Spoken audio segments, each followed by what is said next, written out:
అన్ని రకాల వస్త్రాలపై up to 70% discount. రాజధాని ప్రాంతంలో కొంత భిన్నమైనటువంటి వాతావరణం కనిపిస్తుంది. అంటే భిన్నమైనటువంటి వాతావరణం ఎందుకు చెప్తున్నానంటే, గత సంవత్సరం అంటే 2024కు ముందు ఏదైతే కూటమి ప్రభుత్వం రావాలని, కూటమి ప్రభుత్వం రాగానే రాజధాని ప్రాంతంలో ఉన్నటువంటి ఆ డెవలప్మెంట్ మొత్తం కూడా చూడాలి, అదేవిధంగా అవసరమైతే తమ భూములు కూడా ల్యాండ్ పూలింగ్లో ఇవ్వడానికి సిద్ధమంటూ అప్పట్లో రైతులు పెద్ద ఎత్తున కామెంట్లు చేశారు. కానీ సడన్గా చూస్తే గడిచిన కొద్ది రోజులుగా ఎందుకో గ్రామాల్లో అంటే ఒక రకమైనటువంటి భిన్నమైనటువంటి వాతావరణానికి తీసుకొని వెళ్ళి రైతులను కొంత ప్రభుత్వానికి వ్యతిరేకంగా తయారు చేస్తున్నారా అనేటువంటి వాదన వినిపిస్తుంది. అసలు ఎందుకు రైతులకి ప్రభుత్వానికి మధ్యలో గ్యాప్ వచ్చింది? ఈ గ్యాప్కి కారణాలు ఏంటి? ఈ గ్యాప్ పోవాలంటే ఏం చేయాలి? మీకు వివరించే ప్రయత్నం చేస్తాను. ఒకసారి మనం రాజధాని ప్రాంతాన్ని కానీ చూసుకున్నట్లయితే 2014 లేదా 2015 ప్రాంతంలో సిఆర్డిఏ ద్వారా దాదాపుగా అంటే ఇటు రైతుల దగ్గర నుంచి కానీ లేదంటే ప్రభుత్వం దగ్గర ఉన్నటువంటి భూమి కానీ పోరంబోక్ కానీ మొత్తం కూడా సుమారుగా 40,000 ఎకరాలు ప్రభుత్వం వద్దకు చేరింది. ఎప్పటికి చేరిందంటే సుమారుగా 2018 నాటికి చేరింది. ఈ 2018 నాటికి 40,000 ఎకరాలు ప్రభుత్వం దగ్గర ఉంది. అయితే ఈ 40,000 ఎకరాలు అంటే దీంట్లో రైతుల భూములు ఎంత ఉన్నాయంటే సుమారుగా 33,000 ఎకరాలు. ఈ 33,000 ఎకరాలకి రైతులకి కొంత కమర్షియల్ ల్యాండ్ అంటే అది గజాల్లో సుమారుగా 400 గజాలు 350 గజాలు ఇట్లా కమర్షియల్ ఫ్లాటు ఒక 300 గజాల ఫ్లాటు, లేదా రెసిడెన్షియల్ అయితే 1200 గజాలు లేదా 1500 గజాలు, అంటే భూమిని బట్టి మెట్ట ప్రాంతమా అది జరీబ్ ప్రాంతమా ఇట్లాంటి భూములను బట్టి ప్రభుత్వం చెప్పింది. దానికి తగినట్లుగా సిఆర్డిఏతో రైతులు ఒప్పందం చేసుకున్నారు. అవన్నీ జరిగిపోయినాయి. దాంట్లో కొంత ప్రభుత్వం కూడా నిర్మాణాలు చేపట్టింది. అసెంబ్లీ కానీ లేదంటే సెక్రటరేట్ కానీ ఇట్లాంటి భవనాలన్నీ కూడా నిర్మాణం చేసుకుంది. అంతా సాఫీగా సాగిపోతుంది అనుకున్న క్రమంలో 2019లో కూటమి ప్రభుత్వం అంటే ఒక రకంగా చెప్పాలంటే టీడీపీ ప్రభుత్వమే, అంటే మీకు 2014 నుంచి 19 వరకు కూటమి ప్రభుత్వం నడిచిన ఈ ల్యాండ్ పూలింగ్లో ఏదైతే ఉందో మనకి ల్యాండ్ పూలింగ్లో కూటమిని చూసి ఎక్కడ భూములు ఇవ్వలేదు. ఇచ్చింది ఎవరి గురించి ఇచ్చారంటే ఖచ్చితంగా చంద్రబాబుని చూసే, అప్పట్లో ఉన్నటువంటి సీఎం చంద్రబాబుని చూసే ఈ 33,000 ఎకరాల భూమి రైతులు ఇచ్చారు. ఇది ఒకవేళ నేను చెప్పేటప్పుడు మీకు అతిశయోక్తి అనిపించినా ఇదైతే వాస్తవమే. అప్పట్లో జనసేన కానీ బీజేపీ కానీ ఈ ల్యాండ్ పూలింగ్ కోసం ఎక్కువగా ప్రయత్నం చేయలేదు. ఇంకా ఒక రకంగా చెప్పాలంటే అప్పట్లో కొద్ది సందర్భాల్లో కూటమి అప్పుడు సంకీర్ణ ప్రభుత్వం ఉన్నప్పుడు కూడా కొన్ని సందర్భాల్లో మిగిలిన పార్టీలు కొంత వ్యతిరేకించాయి. కానీ టీడీపీ అధినేత అదేవిధంగా సీఎంగా ఉన్నటువంటి చంద్రబాబు మాత్రం ల్యాండ్ పూలింగ్కి వెళ్ళారు. చంద్రబాబుని నమ్మి ఆ రోజు రాజధాని ప్రాంతంలో ఉన్నటువంటి భూములు మొత్తం కూడా ఇచ్చారు. ఇది వాస్తవం. అయితే ఇప్పుడు మళ్ళీ 2024లో కూటమి ప్రభుత్వం వచ్చింది. ఈ కూటమి ప్రభుత్వానికి మళ్ళీ ఇప్పుడు 42,000 ఎకరాలు భూమి కావాలి.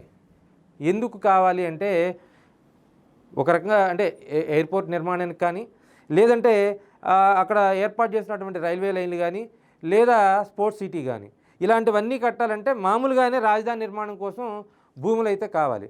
కానీ నిన్నటిదాకా భూములు ఇస్తామని చెప్పని వచ్చినటువంటి రైతాంగం మొత్తం కూడా ఇప్పుడు కొంత సంశయం చెందుతున్నారు. ఎందుకు చెందుతున్నారు అంటే మొదటి ఫేజ్లో వచ్చినటువంటి భూములు ఏవైతే ఉన్నాయో ఈ 33,000 ఎకరాలకి సంబంధించినటువంటి రైతులకు ఎవరైతే ఉన్నారో పూర్తి స్థాయిలో న్యాయం జరగాలి. ఇది వాస్తవం, ఇదే న్యాయం కూడా. ఎందుకంటే ప్రభుత్వాన్ని లేదా వేరే వ్యక్తుల్ని చూసి ఇవ్వలేదు. సీఎంగా ఉన్నటువంటి చంద్రబాబుని చూసి రైతులు 33,000 ఎకరాల లేదా అంతకు మించి ఎకరాల ఇచ్చారు. వాళ్ళకి న్యాయం చేయాల్సినటువంటి బాధ్యత సీఎం మీద ఖచ్చితంగా ఉంటుంది. అయితే ఇప్పుడు తాజాగా రెండో విడత ల్యాండ్ పూలింగ్కి వెళ్ళేటువంటి క్రమంలో రైతుల నుంచి వస్తున్నటువంటి ప్రధానమైన కొన్ని ఆరోపణలు కానీ కొన్ని సమస్యలు కానీ ఏంటంటే ఇక్కడ రైతులు సంయమనం పాటించాలి, అదేవిధంగా ప్రభుత్వం కూడా సంయమనం పాటించాలి. ఎందుకంటే వీళ్ళిద్దరూ కమ్యూనికేషన్ అనేది సరిగ్గా లేకపోతే మీకు ఒక మాట చెప్పాలంటే రాజధాని ప్రాంతం అసలు ఆ విధంగా డెవలప్ అయ్యేది కాదు. ఎందుకంటే ప్రభుత్వం మీద ఉన్న నమ్మకంతో, చంద్రబాబు మీద ఉన్నటువంటి నమ్మకంతో రైతులు ఇచ్చారు. ప్రభుత్వం తీసుకొని అక్కడ రాజధాని నిర్మాణం చేయబట్టే లక్షల్లో ఉన్న భూములు కోట్లలోకి వెళ్ళిపోయినాయి. ఈ రెండిటికి కూడా అవినాభావ సంబంధం ఉంది. ఈ విషయాన్ని అటు ప్రభుత్వం గుర్తుపెట్టుకోవాలి, ఇటు రైతులు కూడా గుర్తుపెట్టుకోవాలి. ఎందుకంటే ప్రభుత్వం కూడా కఠినంగా వ్యవహరిస్తే మళ్ళీ లేనిపోయిన సమస్యలు వస్తాయి. అదేవిధంగా రైతులు కూడా తమకు వస్తున్నటువంటి లబ్ధిని ఎక్కువగా ఆలోచించి ఇంకో రకంగా ప్రయత్నం చేస్తే అది కూడా లేనిపోయిన సమస్యలకు కారణమవుతుంది. ఈ నేపథ్యంలో ఇప్పుడు సీఎం దగ్గర ఉన్నటువంటి ఏకైక అస్త్రం ఏంటంటే ఖచ్చితంగా ఈ మొదటి ఫేజ్లో ఎవరైతే ఉన్నారో ఫస్ట్ ఫేజ్లో ఉన్నటువంటి ఫార్మర్స్కి న్యాయం చేయాలి. ఎలా చేయాలంటే ప్రస్తుతం ఉన్న ప్రధాన అడ్డంకి రోడ్స్ ఇంకా కంప్లీట్ అవ్వలేదు. ఏదైతే రాజధాని భూములకి ఇవ్వాల్సినటువంటి ఫ్లాట్లు ఉన్నాయో ఆ ఫ్లాట్లకు సంబంధించినటువంటి రోడ్స్ ఇంకా కంప్లీట్ అవ్వలేదు. అదే అసలు ప్రధానమైనటువంటి సమస్య. ఎందుకు రైతులకి ఫిజికల్గా భూములు ఇవ్వలేదు అంటే నాట్ కంప్లీటెడ్, అంటే రోడ్స్ కంప్లీట్ అవ్వలేదు ఇంతవరకు. కేవలం డాక్యుమెంట్ పరిధిలో మాత్రమే రైతులకు సంబంధించినటువంటి ఫ్లాట్లు వాళ్ళ దగ్గర ఉన్నాయి. సో అవి వాళ్ళు క్రయ విక్రయాలు జరుపుతున్నారు. కొంతవరకు అమరావతి మళ్ళీ పునర్జీవం పొందిన తర్వాత ఇప్పుడు దాని రేట్లు కూడా చాలా భారీగా పెరిగినటువంటి పరిస్థితి. అయితే ఇప్పుడు కొత్తగా ల్యాండ్ పూలింగ్ తీసుకుంటే వీళ్ళకే ఫ్లాట్లు ఇవ్వలేదు, మాకు ఎప్పుడు ఇస్తారు అనేటువంటి సమస్య అనుమానం ఉంది. దీనికి తోడు ఇంకొక సమస్య కూడా ఉంది. ఈ రాజధాని ప్రాంతంలో ఉన్నటువంటి కమర్షియల్ ఫ్లాట్లు ఏవైతే ఉన్నాయో ఇవి దాదాపుగా 50,000 రూపాయలు పైగా అన్అఫిషియల్గా కానీ అఫిషియల్గా కానీ ఒక్కొక్క గజం పలుకుతున్నట్టుగా సమాచారం ఉంది. అంటే ఒక 100 గజాలో లేదా 200 గజాలో కొనాలంటే సుమారుగా ₹1 కోటి వెచ్చించాల్సిన పరిస్థితి ఉంటుంది. కానీ నిన్న మొన్నటి వరకు ఆ ట్రాన్సాక్షన్స్ జరిగినాయి. కానీ ఇప్పుడు తాజాగా మరొక మలి విడత ల్యాండ్ పూలింగ్లో ఏం జరుగుతుందంటే ఖచ్చితంగా మనం అదే ప్రాంతంలో పక్కకి వెళ్ళి ఒక 2 ఎకరాలు కొనుక్కుంటే దానికి సంబంధించినటువంటి 1,500 లేదా 1,250 లేదా మొత్తం ఏదైనా కానీ ఒక 1,500 గజాలు మనకి వస్తుంది. కాబట్టి మనం ఫేజ్ 1లో కొనకుండా ఫేజ్ 2లో కొందామనే ఆలోచనతో ఎక్కువ మంది ఉన్నారు. ఇదే రాజధాని ప్రాంతంలో రైతాంగానికి ఎక్కువగా కలవరపెడుతున్నటువంటి అంశం. ఎందుకంటే గజాల్లో ఉన్నటువంటి 200 గజాలు కొనుక్కుంటే ₹1 కోటి ఖర్చు అవుతుంది. అదే వెళ్ళి బయట ఎక్కడన్నా వెళ్ళి 1 ఎకరం కొనుక్కుంటే ఈ రాజధాని ల్యాండ్ పూలింగ్ సెకండ్ ఫేజ్ ఏదైతే ఉందో అక్కడ తీసుకుంటే ఖచ్చితంగా మనకి 1,500 గజాలు వస్తుంది. ఆ 1,500 గజాలు ₹20,000 చొప్పున లెక్కేసుకున్న ఒక్కొక్క గజం 3 కోట్లు అవుతుంది. సో అంటే ఒక రకంగా చెప్పాలంటే గోల్డెన్ ల్యాండ్స్ అవుతాయి. ఎందుకంటే ఒక 30 లక్షలు 40 లక్షలు ఉన్నటువంటి భూములు ₹1 కోటికి ఇప్పుడు చేరినా ఒకవేళ వాళ్ళు ఎక్కడైనా సరే కొనుక్కుంటే ఖచ్చితంగా 1,500 గజాలు ప్రభుత్వం ల్యాండ్ పూలింగ్లో మళ్ళీ రిటర్నబుల్ ప్లాట్ రూపంలో ఇస్తే దాని విలువ ఖచ్చితంగా 3 కోట్లు అవుతుంది. ఈ అంశం కూడా ఫస్ట్ ఫేజ్లో ఉన్నటువంటి రైతాంగాన్ని కొంత కలవరపెడుతుంది. అంటే మాకు భూములకి రేట్లు తగ్గిపోతున్నాయి, అక్కడ ఎకరాలకి రేట్లు పెరుగుతున్నాయి అనేటువంటి భావన ఒకటి ఉంటే అసలు మొదటి వాళ్ళకే న్యాయం చేయలేదు, మాకు చేస్తారో చేయరో. ఎందుకంటే గడిచిన 5 సంవత్సరాలు ఎలా జరిగిందో ఏంటో అక్కడ ప్రత్యక్షంగా చూశారు. ఈ నేపథ్యంలో మళ్ళీ మనం ల్యాండ్ పూలింగ్ ఇస్తే అది ఎప్పటికి తేలేనో ఎప్పుడు జరిగేటువంటి వ్యవహారమో తెలియట్లేదు అనేటువంటి సంశయంలో మాత్రం రైతాంగం ఉన్నారు. ఇక దీనికి తోడు గ్రామాల్లో రాజకీయం చేయాలనేటువంటి ఆలోచనతో ఉండే నాయకులు కూడా ఉంటారు. ఎందుకంటే మాకున్న భూములు ఎదురికి వెళ్ళిపోయినాయి, మాకున్న భూములు ఎదురికి ఇస్తామో లేవో తెలీదు, పక్కన వాళ్ళని చెడగొట్టాలనే ఆలోచన కూడా ఉంటుంది.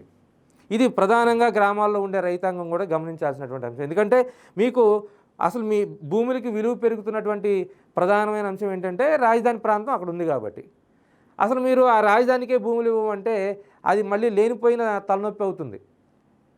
కానీ దానికి సామరస్యంగా ఏం చేయాలి అనేది ప్రభుత్వం దగ్గర ప్రతిపాదన ఉండాలి. అదేవిధంగా రైతాంగం దగ్గర కూడా ఒక సముచితమైనటువంటి న్యాయబద్ధమైనటువంటి డిమాండ్ అయితే ప్రధానంగా ఉండాల్సిన అవసరం ఉంది. ఇప్పటికే రైతాంగం పెద్ద ఎత్తున డిమాండ్లు చేస్తున్నటువంటి పరిస్థితి. దాన్ని అంటే క్షేత్రస్థాయిలో నేను గమనించింది ఏంటంటే 2014-19 మధ్యలో అప్పట్లో ప్రతిపాటి పుల్లారావు, మంత్రి నారాయణ, ధూళిపాల నరేంద్ర, అప్పట్లో ఉన్నటువంటి ఈ జిల్లాలకు సంబంధించినటువంటి దేవినేని ఉమ, ఈ జిల్లాలకు సంబంధించిన వాళ్ళు ఎవరైతే ఉన్నారో గుంటూరు, కృష్ణాకు సంబంధించినటువంటి మంత్రులు, మాజీ మంత్రులు, ఎమ్మెల్యేలు వీళ్ళంతా ఉన్నారు. వాళ్ళంతా గంపగుత్తిగా వెళ్ళి ఈ ప్రాంతం మొత్తం కూడా వాళ్ళకి తెలుసు కాబట్టి వాళ్ళందరినీ కాస్త మచ్చిక చేసుకొని ఇలా చేస్తే బాగుంటుంది, ఇలా చేస్తే మీ భవిష్యత్తు బాగుంటుందని చెప్పారు. కానీ ఇప్పుడు ఆ స్థాయిలో చెప్తున్నారా అంటే అది ప్రశ్నార్థకమే. ఎందుకంటే కేవలం అక్కడ శ్రావణ్ కుమార్ లోకల్గా ఉన్నటువంటి ఎమ్మెల్యే లేదా సిఆర్డీఏ పరిధిలో ఉన్నటువంటి ఆయన కీలక బాధ్యతలు వహిస్తున్నటువంటి మంత్రి నారాయణ వెళ్ళి చెప్తున్నారు. మిగతా వాళ్ళందరూ కూడా కొంత వాళ్ళు బాధ్యత తీసుకోవాల్సినటువంటి అవసరం ఉంటుంది. దీంతోపాటు ప్రధానంగా ప్రభుత్వానికి అంటే గ్రౌండ్ లెవెల్లో జరుగుతున్న వ్యవహారం తెలియజెప్పాల్సినటువంటి బాధ్యత కూడా ఉంటుంది. ఎందుకంటే అక్కడ జరుగుతున్న విషయాన్ని దాస్తే అది ప్రభుత్వానికి తలనొప్పి అవుతుంది. ప్రభుత్వంకి క్షేత్రస్థాయిలో జరుగుతున్నటువంటి అంశం ఏంటంటే మీరు నమ్మినా నమ్మకపోయినా దీన్ని తప్పుగా అనుకున్నా జరగబోతున్న వాస్తవం ఏంటనేది తెలియజెప్పాలి. ఏం జరుగుతుంది రాజధాని ప్రాంతంలో అంటే గతంలో ఎవరైతే భూములు ఇచ్చారో వాళ్ళకి భూములు ఇవ్వకపోవడంతో అసంతృప్తి ఉంది. ఈ అసంతృప్తి ఎందుకు వచ్చిందంటే అసలు భూములు ఇచ్చినటువంటి రైతులకేమో ఇంతవరకు ఫ్లాట్లు రాలేదు. కానీ ఎవరెవరికి ఫ్లాట్లు వస్తున్నాయి అంటే ప్రైవేటు విద్యాసంస్థలకి,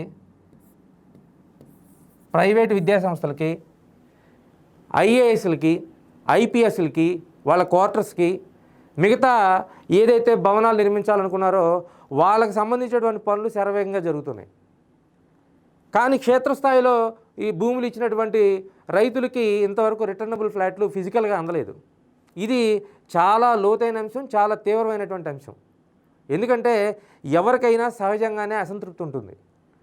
మన ఫ్లాట్ తీసుకొని ఎవరైనా డెవలపర్ వాళ్ళకి సంబంధించినటువంటి నిర్మాణం పూర్తి చేసుకొని ఆయన అపార్ట్మెంట్లు అమ్మేసుకొని మన ఓ పక్కన మూలపడేసిన, లేదు మనకి ఇవ్వాల్సినటువంటి ఫ్లాట్లు ఇవ్వకుండా పక్క కన్స్ట్రక్షన్కి వెళ్ళిపోయినా, ఇంకొక ప్రాజెక్ట్కి వెళ్ళిపోయినా ఎంత బాధ అయితే పడతాడో ఇప్పుడు అదే బాధ రాజధాని ప్రాంతంలో ఉన్నటువంటి రైతులు బాధపడుతున్నారు. ఈ విషయాన్ని ప్రభుత్వం దృష్టికి అధికారులు కానీ, ఎమ్మెల్యేలు కానీ, మంత్రులు కానీ తీసుకొని వెళ్ళాలి. మళ్ళీ ప్రభుత్వం ఏమనుకుంటుందో, సీఎం చంద్రబాబు ఏమనుకుంటారో అని నాంచుడు ధోరణి చేస్తే అసలుకే ప్రమాదం వచ్చేటువంటి అవకాశం ఉంటుంది. ఎందుకంటే రాజధాని ప్రాంతంలో భూములు ఇచ్చినటువంటి రైతులకి ఫ్లాట్లు, రిటర్నబుల్ ఫ్లాట్లు ఇవ్వడానికి చంద్రబాబుకు వచ్చేటువంటి అభ్యంతరం ఏమి ఉండదు. సీఎం హోదాలో ఆయనకు అసలు అత్యంత ప్రాధాన్యమైనటువంటి అంశం. ఎందుకంటే దాదాపు మీరు 1,00,000 ఫ్లాట్ల వరకు ఇవ్వాల్సినటువంటి పరిస్థితి ఉంటుంది. ఒక్కొక్క ఎకరానికి 1,200 గజాలు లేదా కమర్షియల్ ఫ్లాట్లు లెక్కేసుకున్నా కానీ ఒక్కొక్క ఎకరానికి 4 ఫ్లాట్లు లేదా 3 ఫ్లాట్లు యావరేజ్ని చూసుకున్నా మీరు 1,00,000 ఫ్లాట్ల వరకు అక్కడ ఇవ్వాల్సినటువంటి పరిస్థితి ఉంటుంది. మీరు గడిచిన సంవత్సర కాలంలో కూడా యుద్ధ ప్రాతిపదికన ఆ పనులు పూర్తి చేయాలంటే అడ్డంకిగా మారినటువంటి అంశం ఏంటంటే రోడ్ల నిర్మాణం అసంతృప్తిగా ఉండటం వల్ల ఈ సమస్య అంతా వస్తుంది. అంటే ఒకదానికి ఒకటి ఇంటర్నల్ లింక్స్ అయితే ఉన్నాయి. ఇది భవిష్యత్తులో అంటే ఒక సంవత్సర కాలం ఓర్పు పడితే అంటే కొత్త సంవత్సరం వచ్చే నాటికి పూర్తి స్థాయిలో రాజధానిలో ఉన్నటువంటి రైతాంగానికి ఫిజికల్ ఫ్లాట్లు ఇస్తాము, రిటర్నబుల్ ఫ్లాట్లు ఇస్తాము అనేది ప్రభుత్వం చెప్తుంది. కానీ అది ఆచరణలో సాధ్యం అవ్వట్లేదు, ఆచరణలో అది జరగటం లేదు అనేదే రాజధాని రైతులు పడుతున్నటువంటి ఆవేదన. కాబట్టి ఈ విషయంలో ప్రభుత్వం ఒక కమిటీని వేయాలో లేదా అధికారుల బృందాన్ని వేయాలో రాజధాని ప్రాంతంలో ఉన్నటువంటి రైతులను కన్విన్స్ చేయాలి. వాళ్ళకి ఇస్తామన్నటువంటి భూములు ఎప్పట్లోగా ఇస్తారో చెప్తే దాదాపుగా రైతాంగం మొత్తం కూడా ఇవ్వడానికి సిద్ధంగానే ఉంటారు. ఇప్పుడు కేవలం ఏంటంటే ఒక మెలికి మాత్రమే పెడతా ఉన్నారు. అది గ్రామాల్లో ఉన్న కొంతమంది రెచ్చగొట్టడం వల్ల జరుగుతుందనేది మనకు అందుతున్నటువంటి సమాచారం. ఈ రెచ్చగొట్టే వ్యక్తులను కూడా కొంత కట్టడి చేసుకోవాల్సినటువంటి అవసరం ఉంటుంది. అదేవిధంగా నిజాయితీగా ఎవరైతే రాజధాని గ్రామాల్లో ఉన్నటువంటి భూములు ఇస్తారో రైతులు వాళ్ళందరికీ కూడా నిర్దిష్ట కాలంలో, నిర్ణీత కాలంలో రిటర్నబుల్ ఫ్లాట్స్ కానీ ఇస్తే భవిష్యత్తులో మీకు ఎక్కడ భూములు కావాలన్నా అక్కడ రైతాంగం వచ్చి ముందుకు ఇచ్చేటువంటి పరిస్థితి ఉంటుంది. ఎందుకంటే ల్యాండ్ పూలింగ్లో సహజంగా జరిగినటువంటి లబ్ధి రైతాంగానికి కొంత ఊరట కలిగించింది. ఎందుకంటే 50 లక్షలు 60 లక్షలు ఉన్నటువంటి భూములకు కూడా దాదాపు 3 కోట్ల రూపాయల ధర పలిగిందంటే అది నిజంగా రాజధాని పుణ్యమే. ఆ రాజధాని పుణ్యాన్ని ఈ చేస్తున్నటువంటి పనుల్ని పూర్తి స్థాయిలో అంటే ఎటువంటి నెగిటివిటీ లేకుండా పూర్తి స్థాయిలో ముందుకు తీసుకెళ్లాలంటే ప్రభుత్వంలో ఉన్నటువంటి పెద్దలు చొరవ చూపించాల్సినటువంటి అవసరం అయితే స్పష్టంగా కనిపిస్తుంది.